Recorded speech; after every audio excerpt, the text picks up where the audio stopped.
The gentleman from Oklahoma.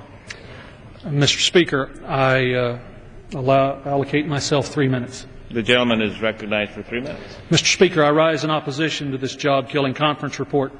At a time when Congress should be focused on economic expansion, the majority brings us this conference report, which will kill jobs and make financial transactions more expensive.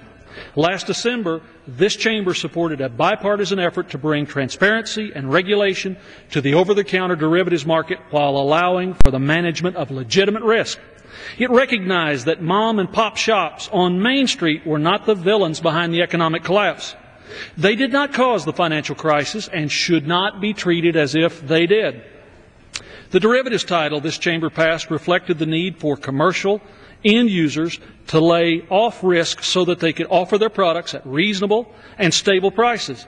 Unfortunately, the Senate decided that only some industries, only some, were worthy of inexpensive risk mitigation. Despite the overwhelming bipartisan support our derivatives language enjoyed, during a meeting in the dark of night, our bipartisan language was stripped out.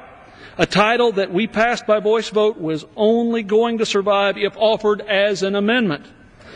So that's what I and my good friend from New Jersey, Mr. Garrett, did. As the conferees from this chamber, we defended the House position. Unfortunately, at dawn last Friday, our amendment was defeated on a party line vote, stripping away the only remaining protection for end users. American small businesses were told by the majority they would be regulated as though they were Wall Street. A report released yesterday believes the language change by the majority could cost U.S. companies $1 trillion in capital and liquidity requirements. This isn't money to pay lavish bonuses. This is money to pay salaries, fund research, development, and pay construction loans.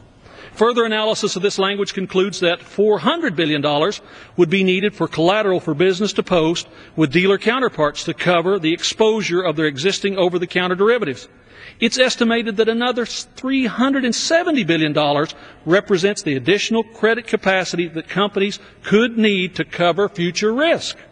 Despite the majority's voracious appetite for spending, these are enormous dollar amounts. Rural America doesn't have the option of waiving phony pay-go requirements. These costs are real. The ability to pay them does not exist. Business will now have to cut spending, which simply put means job losses or hold on at its very own risk, therefore concentrating risk. You know, once upon a time, this bill was supposed to avoid risk concentration. That was once upon a time. Mr. Chairman, I reserve the balance of my time.